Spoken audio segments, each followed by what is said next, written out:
भारत माता की, भारत माता की, छत्रपती शिवाजी महाराज की, धर्मवीर छत्रपती संभाजी महाराज की, जय भवानी, जय भवानी।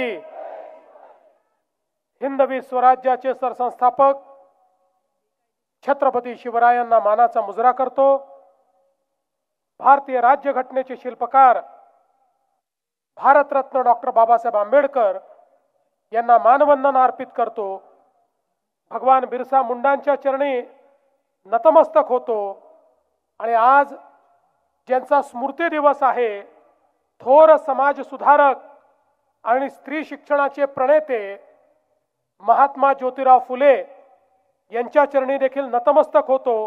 क्रांतिज्योती सावित्रीबाई फुले यांनाही नमन करतो। आजच्या आपल्या या प्रचार सभेमध्ये मंचावर उपस्थित राज्याचे आदिवासी कल्याण मंत्री अशोकराव उईकेजी, आपल्या सर्वांचे लाडके नेते ज्यांचं अतिशय तडफदार आणि थेट रोखठोक भाषण नुकतंच आपण ऐकलेलं आहे आणि खऱ्या अर्थानं या यवतमाळ शहरामध्ये जे काही परिवर्तन घडलेलं आहे त्या परिवर्तनाचे शिल्पकार मदन भाऊ येरावार, आमदार राजूभाऊ तोडसाम, ॲडव्होकेट प्रफुल्ल चव्हाण, माननीय अण्णासाहेब पारवेकर, राजू पडगिलवार, महादेव सुपारे, रेखाताई कोठेकर, राजाभाऊ डांगे, कैलासजी बोंद्रे, मोहन कन्नाके, श्रीराम मिलकेवार, सूरज गुप्ता, नितीन गिरी, योगेश पाटील, शंतनू शेटे, राजेंद्र महाडोळे, महेंद्र मानकर, देवानंद पवार, श्याम जयस्वाल, शैलाताई मिर्झापुरे, प्रवीण प्रजापती, प्रियाताई शिंदे, आरतीताई फुफाटे, विजयभाऊ कोरेचा या ठिकाणी उपस्थित आपल्या यवतमाळ नगरपालिकेच्या नगराध्यक्ष पदाच्या तरुण तडफदार उमेदवार ॲडव्होकेट प्रियदर्शिनीताई उईके, पांढरकवड्याचे आपले उमेदवार आतिशजी बोरले, घाटंजीचे आपले उमेदवार ज्यांनी एक आपली वेगळी प्रतिमा या ठिकाणी तयार केली आहे, गरिबाचा नेता म्हणून ज्यांच्याकडे पाहिलं जातं असे महेश पवार, आपले दारव्याचे उमेदवार दामोदर लड्डा, त्याचप्रमाणे मंचावरील सर्व मान्यवर आणि उपस्थित मोठ्या संख्येने असलेल्या माझ्या सगळ्या लाडक्या बहिणी आणि तितक्याच लाडक्या भावांनो, आज मला अतिशय आनंद आहे की यवतमाळमध्ये या निवडणुकीच्या निमित्ताने मी आपल्यामध्ये उपस्थित आहे। परवाच 26 नोव्हेंबरला आपण संविधान दिवस साजरा केला। 26 नोव्हेंबर 1949 ला भारतरत्न डॉक्टर बाबासाहेब आंबेडकरांनी आपल्या संविधान सभेला देशाचं संविधान दिलं, ते आपल्या संविधान सभेने स्वीकारलं आणि 26 जानेवारी 1950 पासून या देशामध्ये संविधान लागू झालं। या संविधानाने प्रत्येक व्यक्तीला एक अधिकार दिला आणि तो अधिकार लोकशाहीचा अधिकार, तो अधिकार मतदानाचा अधिकार, आणि हा अधिकार देताना या संविधानाने भारतरत्न डॉक्टर बाबासाहेब आंबेडकरांनी एक काळजी घेतली, प्रत्येकाला एकाच मताचा अधिकार दिला। टाटा, बिर्ला, अडाणी, अंबानी यांनाही एक मत आणि गरीबातल्या गरीब व्यक्तीलाही एकच मत देण्याचा अधिकार या लोकशाहीमध्ये आपल्याला मिळाला। आणि त्यासोबत या संविधानाने सांगितलं की तुमच्या करता कुठलं सरकार काम करेल हे निवडण्याची जबाबदारी तुमची आहे। देशाच्या लोकसभेमध्ये कोणाला निवडून प्रधानमंत्री करायचं याचं मत तुम्ही देता, राज्यामध्ये कुठला पक्ष निवडून मुख्यमंत्री करायचं याचं मत तुम्ही देता, आणि आपल्या शहरामध्येही कोणाला शहराचं नगराध्यक्ष करायचं याचाही निर्णय तुम्हीच करता। त्यामुळे लोकशाहीमध्ये तुमच्या मताचं महत्त्व अत्यंत मोठं आहे। खरं म्हणजे या लोकशाहीने आणि या संविधानाने सगळ्यात मोठं परिवर्तन काही केलं असेल तर यापूर्वी शतकानुशतक आपला राजा कोण व्हायचा, राणीच्या पोटी जो जन्माला यायचा तो राजा व्हायचा, तोच राज्य करायचा। पण या संविधानाने सांगितलं राणीच्या पोटी जन्माला येणारा राजा होणार नाही, मताच्या पेटीतून जो जन्माला येईल तोच राज्यकर्ता होईल आणि तोच सेवा करेल। हे आपल्याला अधिकार या माध्यमातून देण्यात आलेला आहे। आणि म्हणून ही निवडणूक साधी निवडणूक नाही आहे। पुढच्या 5 वर्षाकरता तुमचं भविष्य आणि भवितव्य हे कोणाच्या हाती द्यायचं याकरता निर्णय करणारी अशा प्रकारची निवडणूक आहे। बंधू भगिनींनो, या नगरपालिकेच्या निवडणुकीमध्ये गेले अनेक दिवस मी प्रचार करतोय, पण माझ्या प्रचारामध्ये मी कोणावर टीका करत नाही, कोणाचं उणोधुणं काढत नाही, कोणाला नावं ठेवत नाही, कुठल्या पक्षावर बोलत नाही। याचं कारण या ठिकाणी मी एक विकासाचा अजेंडा घेऊन आलेलो आहे। या ठिकाणी मला कोणाला नावं ठेवण्याची आवश्यकता नाही आहे, कारण माझ्याकडे एक विकासाचं विजन आहे। एखाद्या शहराला कसं परिवर्तित करता येईल याचं ब्लूप्रिंट आमच्याकडे आहे। त्या शहराच्या विकासामध्ये काय केलं पाहिजे याची दृष्टी आमच्याकडे आहे। आणि म्हणून हे विजन तुमच्या समोर मांडण्याकरता आणि या नगरपालिकेच्या माध्यमातून आणि या 5ही नगरपालिकांच्या माध्यमातून या ठिकाणी यवतमाळ जिल्ह्यातली शहरं बदलली पाहिजेत, ती अधिक आधुनिक झाली पाहिजेत। या दृष्टीनं मी आपल्या पुढे मत मागण्याकरता आलो आहे। आज खरं म्हणजे हे यवतमाळ शहर आणि यवतमाळची नगरपालिका देशातली आणि महाराष्ट्रातली सगळ्यात मोठी नगरपालिका आहे। 2.25 लाख मतदार म्हणजे एक प्रकारे महानगरपालिके एवढी ही नगरपालिका या ठिकाणी आहे। आणि या नगरपालिकेमध्ये आज योग्य प्रकारचा निर्णय घेऊन आपण जर योग्य लोकांना संधी दिली तर पुढचे 5 वर्ष यवतमाळला एक आधुनिक अशा प्रकारचं शहर म्हणून या ठिकाणी तयार करण्याचा आमचा प्रयत्न आहे। खरं म्हणजे मदन भाऊंनी सांगितलं कधी कधी चांगली कामं करूनही ती तुमच्या अंगावर येतात। आपण विचार करा, या यवतमाळला बदलण्याकरता अनेक योजना आपण या ठिकाणी आणल्या आणि याचं प्रमुख कारण काय आहे आपण जर विचार केला तर आपल्या देशामध्ये स्वातंत्र्यानंतर सातत्याने सरकारचं मत होतं की भारत हा छोट्या छोट्या गावांमध्ये राहतो, गावांचा विकास झाला पाहिजे। सरकारचं मत योग्य होतं, गावांचा विकास तर करायचाच होता, पण त्याच वेळी जवळजवळ 60 वर्ष देशाच्या सरकारांना या गोष्टीचा विसर पडला की शहरांमध्ये लोक राहतात, त्यांना ही मूलभूत सुविधा दिल्या पाहिजे। आणि त्यामुळे जवळजवळ 60 वर्ष भारताच्या शहरांमध्ये फारसा कुठला पैसा केंद्र सरकारच्या माध्यमातून आणि राज्य सरकारच्या माध्यमातून मिळत नव्हता।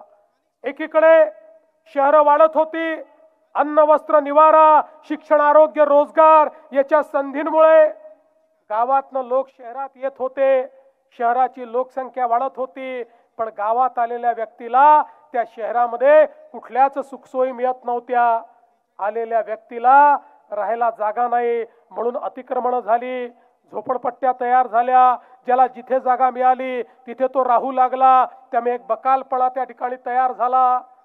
लोक आले पण पिण्याच्या पाण्याच्या योजना झाल्या नाहीत, त्यामुळे मोठ्या प्रमाणात 8 दिवसांनी पाणी 6 दिवसांनी पाणी, अनेक शहरांमध्ये पाण्याची टंचाई निर्माण झाली।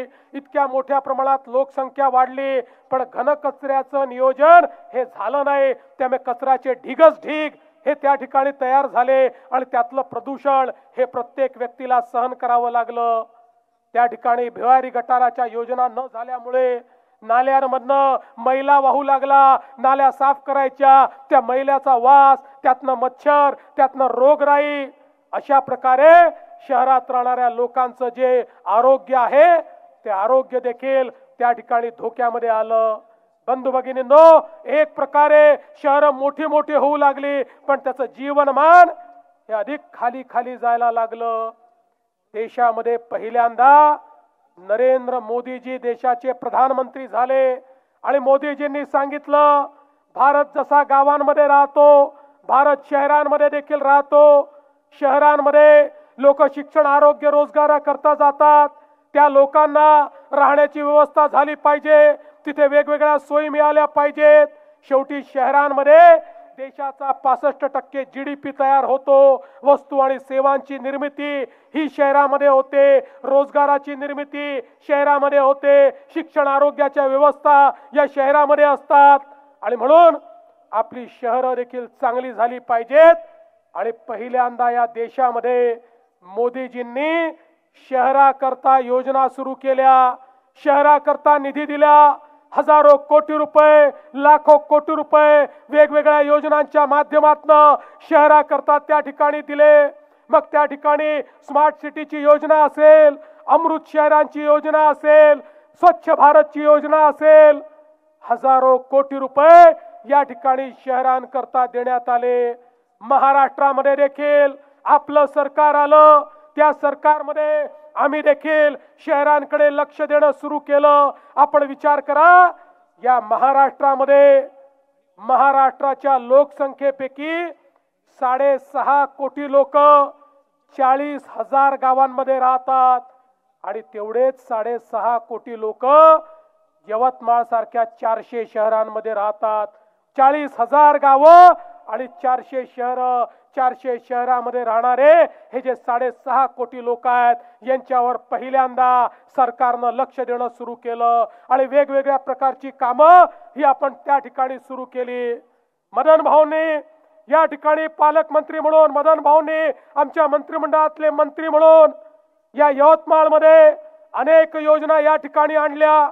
आपण विचार करा, 1750 कोटी रुपयाची भुयारी गटाराची योजना, 500 कोटी रुपयाची पिण्याच्या पाण्याची योजना, 2300 कोटी रुपये यवतमाळ सारख्या शहराने कधी विचार देखील केला नव्हता। अरे जुन्या काळामध्ये महाराष्ट्रातल्या 25 शहरांना मिळून देखील 25 वर्षात 2300 कोटी रुपये मिळत नव्हते। एकट्या यवतमाळ शहराला 2300 कोटी रुपये मोदीजींच्या योजनेच्या माध्यमातून या ठिकाणी देण्याचं काम आपण केलं। पण कधी कधी असं असतं, चांगलं काम करूनही थोडं वाईट होत असतं। तसं काहीतरी झालं, इतकं मोठं काम हातामध्ये घेतलं, त्याच्यामध्ये पाईपलाईन टाकत असताना त्याच्या टेस्टिंग मध्ये प्रत्येक वेळी पाईपलाईन जी असते त्याचं प्रेशर टेस्टिंग घेतलं जातं। त्या प्रेशर टेस्टिंग मध्ये काही अडचणी आल्या, ते पाईप बदलावे लागले, त्यातनं थोडा उशीर झाला, लगेच पाईपलाईन फुटली असा कांगावा करण्यात आला। या ठिकाणी इतक्या मोठ्या प्रमाणात 500 कोटी रुपयाची भुयारी गटाराची योजना केली। आता गटाराची योजना करायची, गटार टाकायचं तर रस्ते फोडावे लागतात, ते रस्ते फोडल्याबरोबर रस्ते खराब झाले हा कांगावा झाला। खरं म्हणजे हे 1700 कोटी रुपये या ठिकाणी मंजूर करताना मदन भाऊनी ही काळजी घेतली होती की जेव्हा काम पूर्ण होईल त्यावेळी प्रत्येक रस्ता रिस्टोर होऊन तो जुन्या पद्धतीने तो रस्ता त्या ठिकाणी होईल। आज 500 कोटी रुपयाचं काम झालं, दुसरे 500 कोटी रुपये दिले, अजून 750 कोटी रुपये या यवतमाळ शहराला आम्ही देणार आहोत। आणि या यवतमाळ शहरामध्ये शहराचा सगळा भाग हा भुयारी गटाराचा झाल्यानंतर या ठिकाणी वासाचं साम्राज्य, डासाचं साम्राज्य, रोगाचं साम्राज्य हे नेहमी करता नेस्तनाबूत होईल आणि एक चांगलं शहर म्हणून या यवतमाळ शहराला आपल्याला पाहता येईल। आणि म्हणून बंधू भगिनींनो, आज आपण लक्षात घ्या, एकीकडे आम्ही ड्रेनेजचं काम करतोय मोठ्या प्रमाणात, मागच्या काळामध्ये कॉन्क्रीट रोडचं काम केलंय, अजून मोठ्या प्रमाणात कॉन्क्रीट रोड करायचे आहेत, पिण्याच्या पाण्याची योजना पूर्ण करायची आहे, त्याचा एक टप्पा आता फेब्रुवारीत पूर्ण होणार आहे, दुसरा टप्पा आपल्याला करायचा आहे। आणि हे दोन्ही टप्पे झाल्यानंतर यवतमाळ शहर हे आपल्या विदर्भातले एक असं शहर असेल की ज्याच्यामध्ये कोणाच्याही घरामध्ये नळ उघडला तर 365 दिवस स्वच्छ पिण्याचं पाणी मिळेल, हे काम या ठिकाणी होणार आहे। घनकचऱ्याच्या व्यवस्थापनाबद्दल आज मोठ्या प्रमाणात काम सुरू केलं.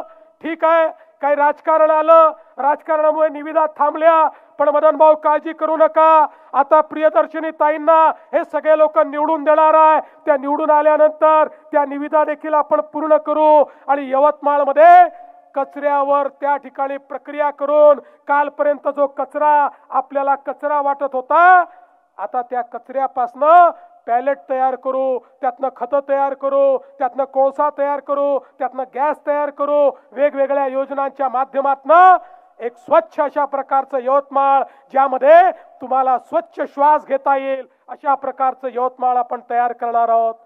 खरं म्हणजे मदन भाऊचं मी अभिनंदन करेन. हे खरं आहे की टीबीच्या दुकानांच्या संदर्भात मी मदन भाऊ दिसले की जाणीवपूर्वक त्यांचा खेळ घ्यायचो. मदन भाऊ काय झालं टीबीच्या दुकानांचं, काय झालं टीबीच्या दुकानांचं, पण त्यांनी मागे लागून त्यातले सगळे अडथळे दूर केले. आज 800 दुकानं त्या ठिकाणी तयार होतील आणि त्या माध्यमातून अभ्यंकर कन्या शाळेजवळ जे व्यापारी संकुल तयार होणार आहे, त्या माध्यमातून यवतमाळमध्ये रोजगाराची निर्मिती होईल. एक ट्रेडिंग हब म्हणून यवतमाळकडे आपल्याला पाहता येईल आणि यवतमाळच्या नगरपालिकेला एक स्टेडी सोर्स 20-25 कोटी रुपये दरवर्षी या ठिकाणी मिळतील. आणि म्हणून एक विजन प्रत्येक शहरातल्या नेत्याला हवं असतं. खऱ्या अर्थानं मदन भाऊंसारखा एक विजनरी नेता हा आज आपल्याला या ठिकाणी लाभलेला आहे.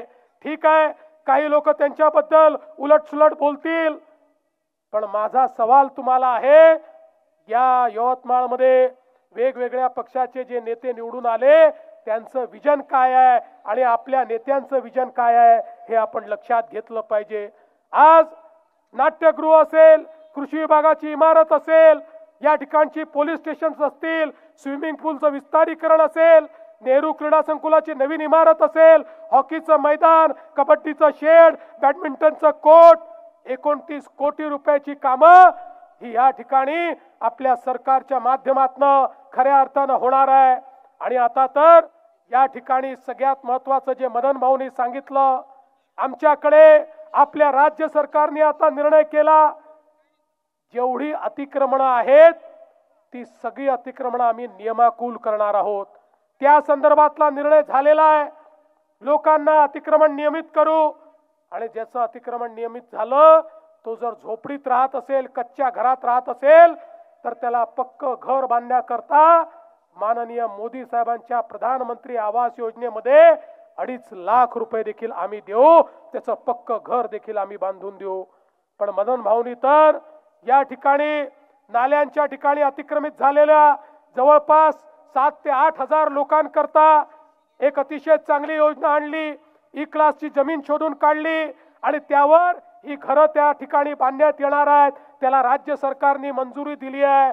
कदाचित महाराष्ट्रातली ही पहिली नगरपालिका असेल की ज्या ठिकाणच्या गरिबांना अतिक्रमणातनं काढून अतिशय चांगल्या पद्धतीच्या इमारतीमध्ये सर्व सुखसोयींसहित त्यांचं स्वतःचं घर हे या ठिकाणी आपण देणार आहोत. आणि त्याकरता केंद्र सरकार आणि राज्य सरकार मोठ्या प्रमाणात या ठिकाणी पैसे देते आहे. आणि म्हणून बंधू भगिनींनो, समाजातल्या प्रत्येक व्यक्तीचा विचार आपण करतोय. एक विकासाची ब्लूप्रिंट आपल्याकडे आहे, पण ही विकासाची ब्लूप्रिंट कधी कामी येईल जर नगरपालिकेमध्ये आपली सत्ता असेल तर. मागच्या नगरपालिकेच्या निवडणुकीमध्ये बहुमत मिळालं पण नगराध्यक्ष मिळाले नाही, त्यामुळे प्रत्येक कामामध्ये अडथळा त्या ठिकाणी येत गेला. अनेक अडचणींचा सामना करावा लागला, तरी देखील आपण थांबलो नाही. पण मी तुम्हाला सांगतो, या ठिकाणी जर आपले नगराध्यक्ष निवडून आले तर आपल्या या कामाला गती देता येईल. आणि आज मोदीजींचं विजन आणि आमचं जे विजन आहे ते शेवटच्या माणसापर्यंत न्यायचं असेल. अरे आम्ही किती योजना दिल्या, आम्ही किती निधी दिला, पण निधी वापरणारे जर योग्य लोक नसले, त्या ठिकाणी त्या निधीच्या माध्यमातून केवळ भ्रष्टाचार करणारे लोक असले तर ह्या सगळ्या योजना तुमच्यापर्यंत पोहोचू शकणार नाही. आज मला अतिशय आनंद आहे, प्रियदर्शनी उईके यांच्यासारखी एक शिकली सवरली ॲडव्होकेट असलेली, खरं म्हणजे त्या नगराध्यक्ष झाल्या तर आमचं नुकसान झालं, कारण आमच्या सरकारच्या वकील होत्या, चांगलं काम करत होत्या, चांगल्या वकिलांपैकी एक होत्या. मला त्यांचा फोन आला, म्हणाल्या साहेब मी राजीनामा देते आहे. अरे म्हटलं कशा करता? म्हणाले आता तुम्हीच तिकीट दिलं त्यामुळे मला सरकारी वकील राहता येत नाही. म्हटलं ठीक आहे, तुझा राजीनामा स्वीकारला, तू आता जनतेची वकिली कर, आपल्या नगरपालिकेची वकिली कर, त्यांच्या केसेस घेऊन आमच्याकडे ये, त्यांच्याकरता निधी मागण्याकरता आमच्याकडे ये.